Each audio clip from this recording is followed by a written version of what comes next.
குழந்தை பேர் என்ன? பெரியவர் பேர் தனுஷ். தனுஷ். விஹான். வேதா. வீணா. Spell it. Vedaant. Oh, Vedanta. Veda. Very nice. Welcome to the session, Rajesh. Thank you. And welcome to all devotees who are now viewing this session.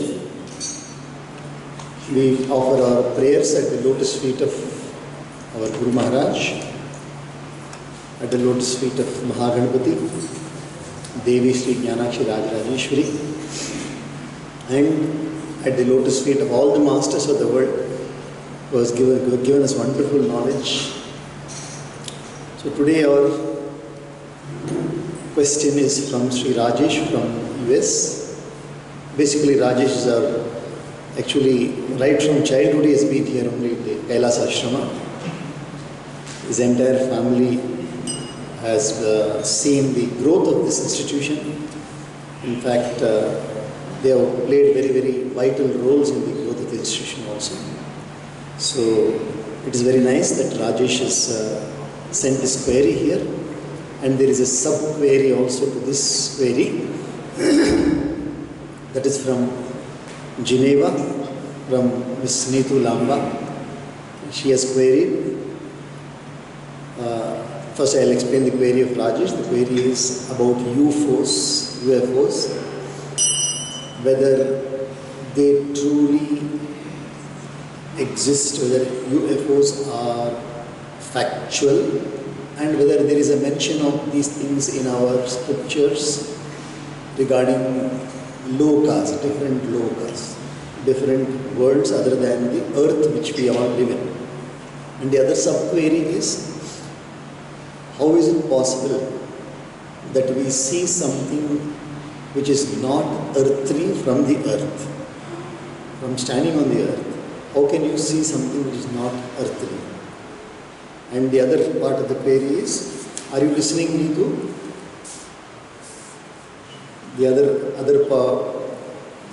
part of the query is, how is it possible that we see things which are not of the earth, on the earth?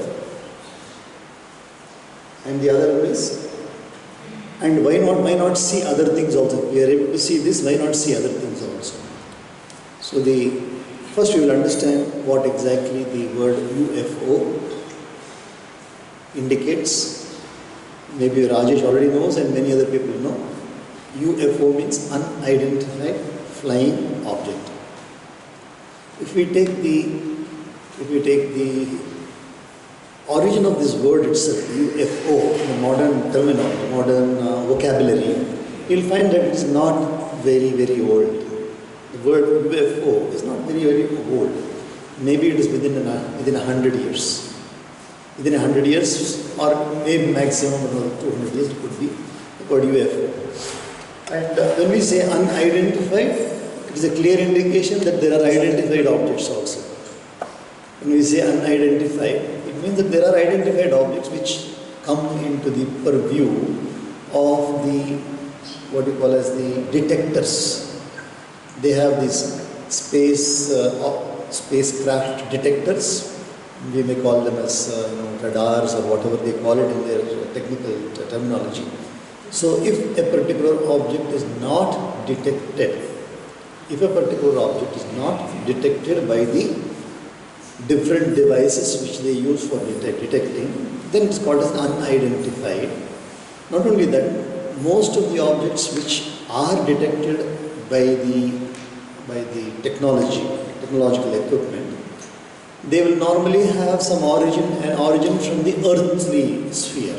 It could be from some other country, and it will be normally made of the same material. It will have a shape which is similar to an aircraft, similar to a rocket, or similar to any other. But this unidentified flying object, normally shown as flying saucers. They are shown in the shape of a saucer and they are flying. So this question is whether there is anything corresponding in the Bharatiya Shastras about different lokas and different UFOs. So this how we come to this particular question is, if we take the traditional Bharatiya Shastra, we normally say three lokas are there. Three lokas are Lokatrayam. We say Lokatrayam. That is, this loka is called as the Bhuloka. This loka in which we all are residing is called as the Bhuloka. And the other two lokas are called as the Swargaloka and Patalaloka or Naraka. Swarga and Naraka. These are the three lokas which we normally say. We also say Swargaloka where the Devatas reside, and Patala Loka where the Asuras. Asuras, the opposite of Suras. Sura means Devata. Sura means what we translated as demigod. Devata is different from Deva. Mahadeva, Shiva is Mahadeva. There is Devata. Is a word which indicates a particular portfolio Shakti. A particular one who has a portfolio. Indra is a Devata. He is the king of the Swargaloka. Agni is a Devata. He is the personification of fire. Vayu is wind. Vayu Devata.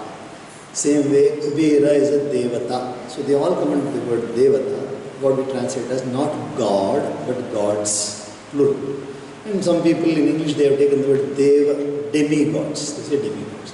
So these people, for example, these two lokas, Swargaloka and the Patala. Now, the residents of these lokas, they all travel. Indra travels on his elephant vehicle called as Airavata. On his elephant vehicle called as Airavata. Surya Bhagavan travels on his chariot, which has got 7 horses, Saptashva. So similarly, Kubera has got his own Vimana. Indra also has got his own Vimana. In fact, in Rajarajeshwari temple, the Brahmotsava we conduct here, one of the vehicles we use for Devi is Indra Vimana. Indra Vimana. The others are called as Vahanas, and this is called as Vimana. The word Vahana in Sanskrit means vehicle, and the word Vimana means aircraft. Mana is measuring. The word Mana means measurement. And Vimana is, V is a prefix. It is a Upasarga, by which it means Vimana means a very, it is now indicating a device or a vehicle which can cover large distances. So now we know that these Vimanas are the vehicles of the demigods. Indra, Varuna, Vayu, Agni, and then all other Devatas in them. In addition to these two mention of these two lokas, there are mention of other types of living beings also in the scriptures. If you say, what are all the types of, regarding the aliens, when you say alien, the word alien means non-earthly. The word alien is meant to be a being which is non-earthly. When you say take the earthly beings, you take man and all the other species of birds and reptiles and insects and animals and then water creatures and everything, they come under earthly creatures. Non-earthly creatures means they must be belonging to some other planet, aliens. And you have already, most of the people today, in the last say 50 years, you must have seen so many movies, Interstellar, Star Wars and many things like this. You must have seen a lot of movies, all called as science fiction movies. And then in that only we had the mention of the UFOs also. Now in the recent past, even in the recent say 1985 and then again 2000 up to 2015 also there have been mentioned, and even the military of US has captured some objects. Military of US has captured some object which they are not able to identify and they are not able to describe the object, but they have captured it.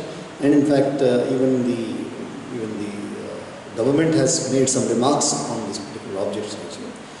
Although one cannot believe that they exist, but still they are indicated in the instruments, in the stellar, the detectors. They are seen. So now we know that this is not just fantasy. It's not just fantasy.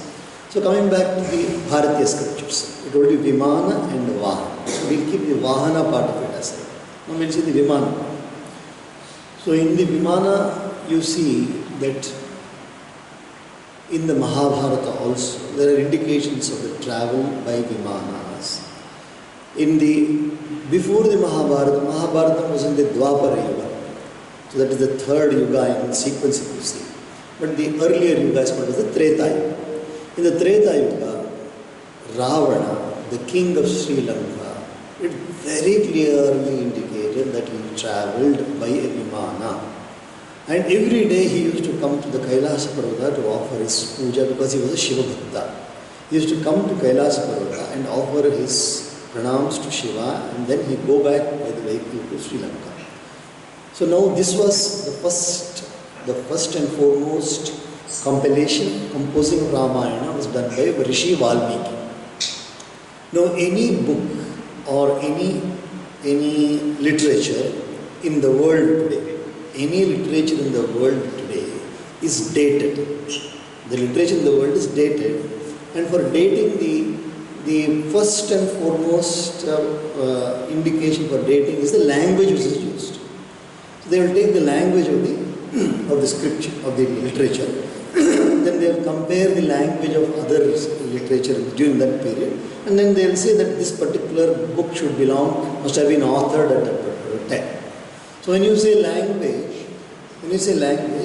we are taking the words of those things, of the particular composition. But you see, the Bharatiya scripture, the knowledge, Bharat's knowledge has got a very wonderful past. And this is called as the mouth to ear tradition. In fact, the very word, the Veda has got another synonym which says Shruti. The word Shruti, Veda has got a Shruti, which means from mouth to ear. So mouth to ear means the age mentioned, the time mentioned in the Valmiki Ramayana is the Treta Yuga. And people who have not read the Puranas, you can read the Puranas and you will find that the Treta Yuga existed approximately 12 lakh years from today backwards. Before 12 lakh years from today. That is 4 plus 8, 12 lakhs of years behind it existed. We have one more proof for the bridge being built by Bhagavan Sri Rama to cross from Dhanushkoti to Sri Lanka. You all know that the photographs from NASA also have indicated that there is a bridge. It is a man-made bridge. Even today, on the base of the ocean, on the shore, on the bed of the ocean, you see this bridge even today. And the estimated age of the bridge is not less than about 6 lakhs of years. So when you see all these things, now you come to a conclusion that they have existed. And Ramayana is not fiction, it is an epic, it is itihasa. In fact, the word itihasa is today used for history. It is used for history. And history in our understanding, modern education understanding, history is, for example, whatever we say about the history of India, it can be say 200 years, 300 years, 400 years, 500 years backwards, or even 600, up to 600, 700 years we have history, and we take it for granted that it is correct. The history is taken for granted. All of us study history, and then we quote from these historical dates and everything. So this is itihasa. Ramayana and Mahabharata are not just or not just what we call as kathas. They are not kathas. They are itihasas. The word itihasa means that which has been. Itihasa. Itihasa means this is how it was. Itihasa is itihasa. So now the description of the Pushpaka Vimana. The Pushpaka Vimana was built by Vishwakarma and given to Brahma. The Pushpaka Vimana was built by Vishwakarma. Vishwakarma is the divine architect, and it was given to Brahma. And then Brahma gives it to the custodian of the gods, Kubera. Pushpaka Vimana is given to Kubera, the custodian. And Kubera is keeping he is a yaksha. Kubera is a yaksha, another type of beings. So Ravana, because of his power, he actually took away the Vimana, Pushpaka Vimana from Kubera. And including Sri Lanka also was under the control of Kubera only. So Ravana, by his 10-handed, he is a 10-headed person. He is a 10-headed, 20 hands he has. He is very powerful. So he just snatched it away from Kubera. And then he took it to Lanka, and Lanka also was snatched away from Kubera. And Ravana used to come daily and offer his prayers to Shiva. So now this Pushpaka Vimana, after Sri Rama slays Ravana, the war which ensued, then Sri Rama travels back to Ayodhya from Sri Lanka to Ayodhya. And it takes Vibhishana, he tells him that if you start after lunch, you will reach by evening. If you start after lunch, you will reach by evening. So you can imagine the speed of the Vimana. So the distance from Sri Lanka to Ayodhya, which is in Uttar Pradesh, is about 2,500 kilometers. So within 5 hours, if we reach, it must be at least 500 kilometers per hour. It must be at least 500 kilometers per hour.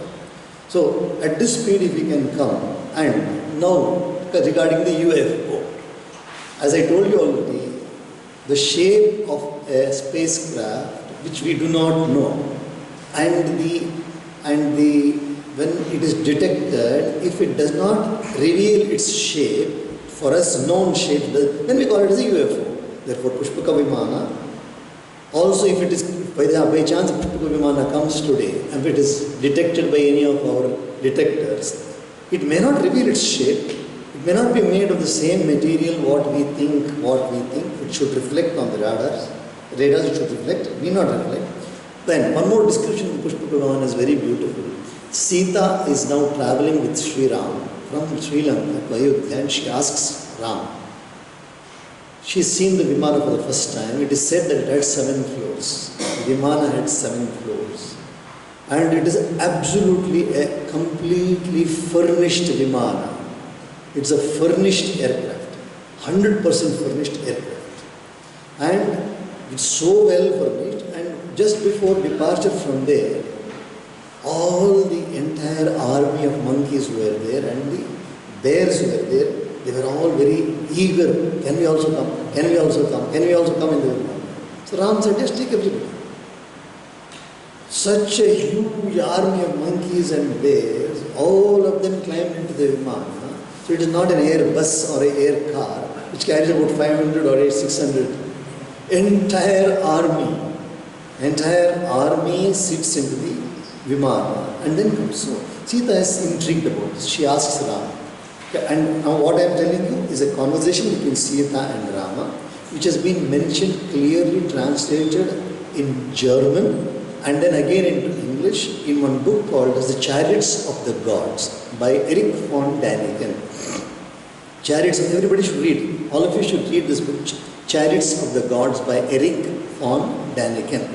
In this book, he describes this conversation. Sita asks Rama, what is the size of this Pushpaka Vimana? So Rama says, whatever size you wish. What is the speed of this Vimana? Whatever speed you wish.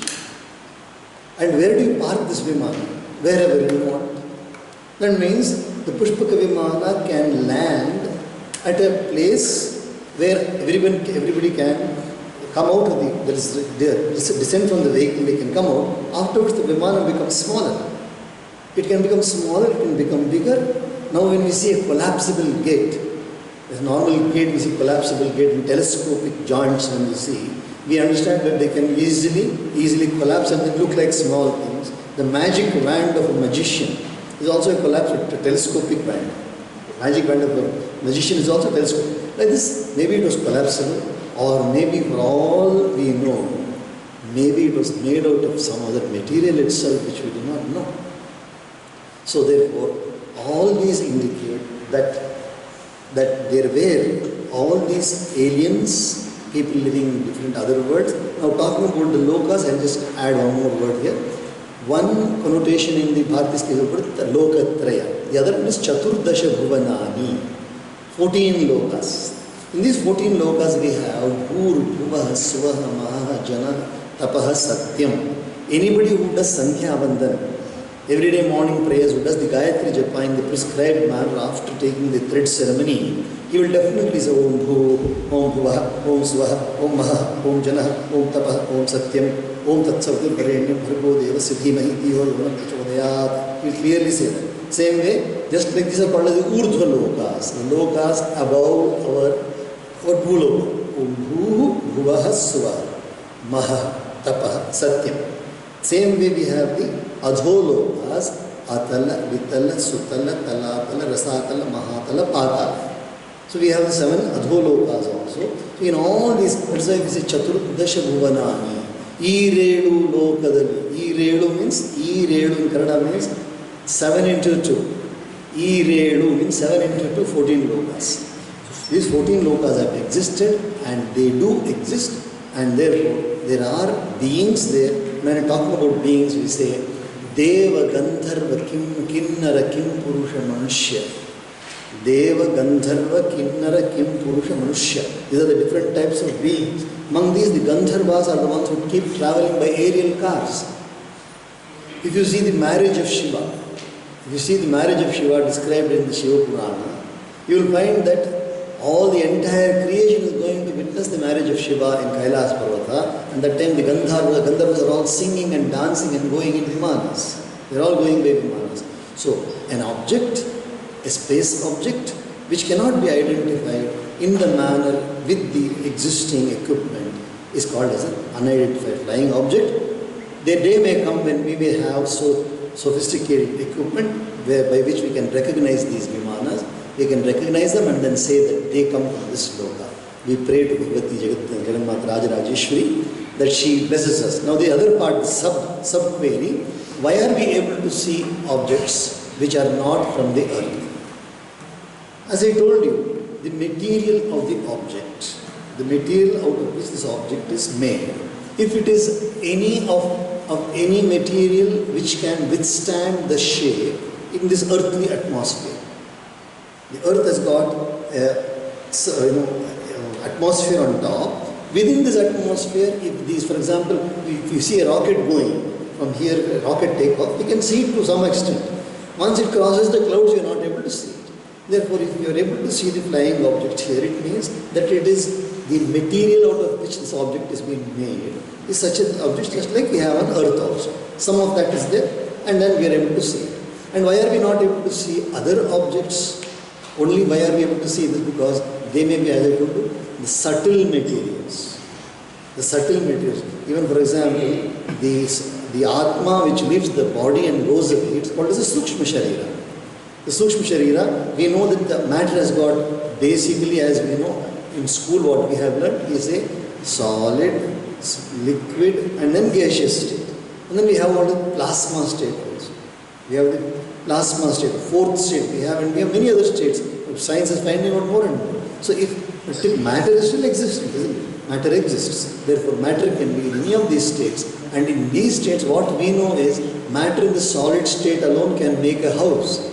Matter in the liquid state cannot make a house. Matter in the gaseous state cannot make a house for the earthly being. What about for the non-earthly beings? Maybe in a gaseous vehicle they can play. That's why they're not able to see them. So all these questions are there. If you study the Puranas, if you study the texts, scriptural texts like Puranas and Ramayana in detail and dwell upon these subjects in them, then we will be able to beautifully understand that they exist. Other lokas do exist. Aliens do exist. We may recognize them, we may not recognize them. Hari Om Tat Sat. Rajesh? Thank you for me.